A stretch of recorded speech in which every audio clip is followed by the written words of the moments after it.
Hello and welcome. I've got some really exciting news for you. Professor Rod Nicholson has just had published, peer-reviewed and published, an amazing research report which I wanted to share with you. It's quite heavy reading to give some insights into the detail that's in this report, and I can't wait to share it with you. So let's get started. Two universities were involved, a PhD student from Sheffield University and Professor Rod Nicholson from Edge Hill University. It's published in a scientific journal called Frontiers in Education. And here's some key facts about the group that we're concerned about. Well, the fact is that in research in both the US and the UK, teenagers have significant mental health issues. In fact, 1 in 5, both the US and the UK studies. I mean, that is so serious, and they're significant too. They're not just mild. Also, 1 in 5 of both US and UK 15-year-olds have significant challenges reading. They can't identify key facts from a piece of regular text. That's 1 in 5. That's 20% of the population. More than a quarter of US teens have been shown to have very high anxiety levels.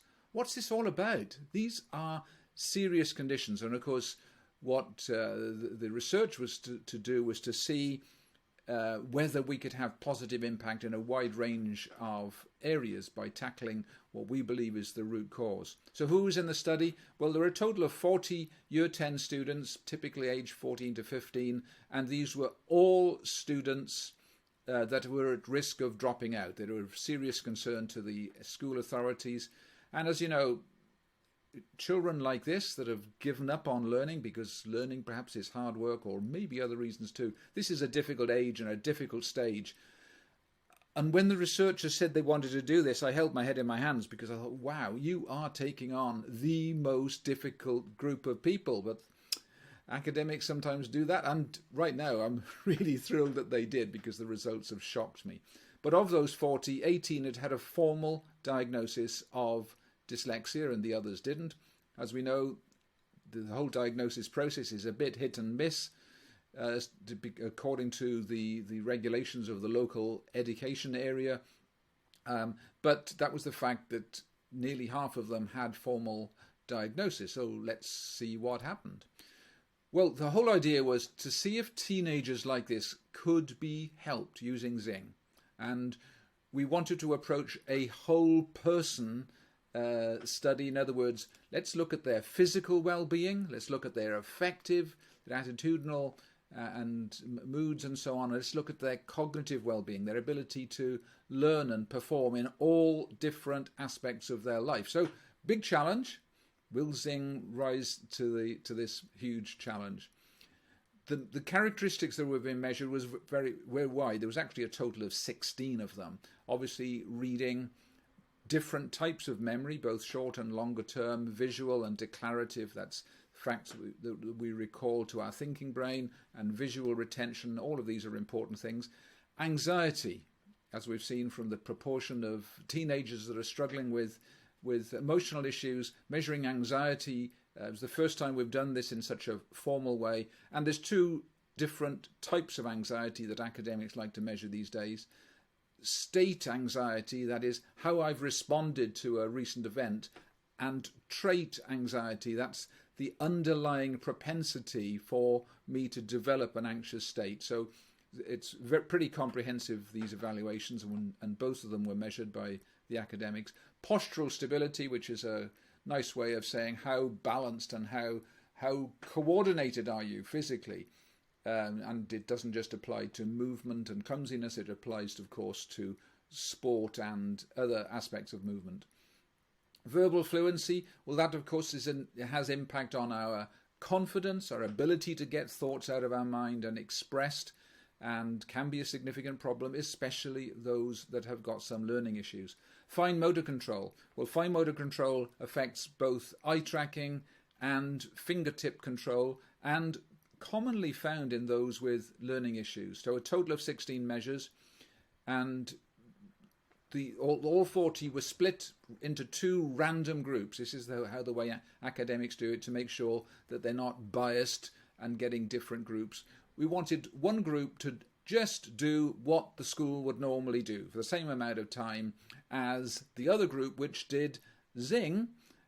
They didn't do it the normal time, which is twice a day, 7 days a week for 6 months. They only did it once a day on 3 days a week for a total of 8 weeks. And if you work that out, it's approximately 11% of the normal Zing course. So this was a challenge. A group that was going to get the normal school support and another group that was going to do a relatively small amount of the Zing program. I didn't know that they were only going to do this small amount of the Zing program when they started it, or I would have blown a fuse, if not worse. But I'm glad they did, because you look at the results. Well, here's the graph of the results. And I'll go through the detail with you on another page. But the blue lines are those that did Zing. The grey lines are those that did the normal school intervention. And you may not be able to read the words, but you can see that every one of the blue lines are well up, and the grey lines are some of them down. Most of them are actually up slightly, but nothing like to the extent that the Zing group had achieved, which is awesome. So what were the results? Well, on every single measure, the Zing group made more progress than the usual school support group did. Every single measure. Some of them were more significant than others, obviously, but every single measure went up, which that was huge. So that included reading, went up with great significance.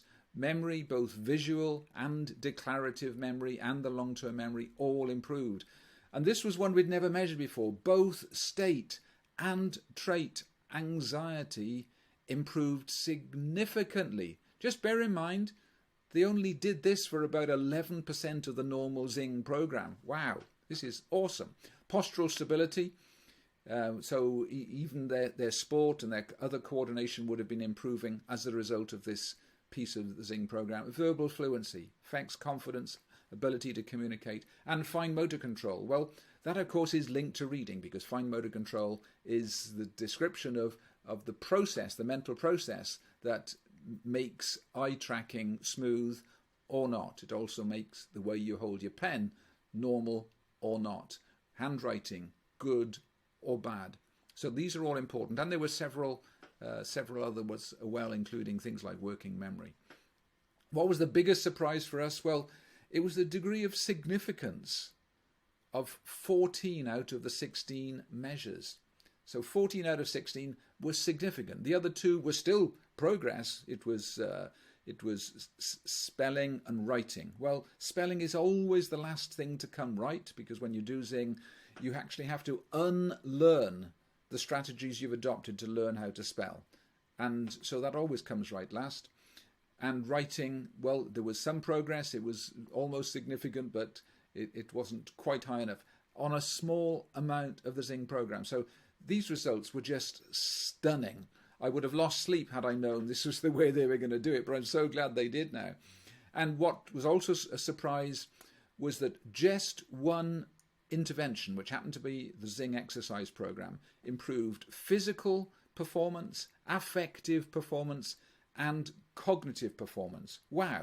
So my final surprise here was, isn't it really a lot better to focus on the root cause rather than tackling these symptoms? These were children that were struggling with education. Half of them roughly had been diagnosed with dyslexia, but all of them were struggling with school. They were struggling with learning for whatever reason. And Zing improved all three of them. Biggest disappointment? Well, we still don't know how much more benefit they'd have had if they'd had the full Zing program.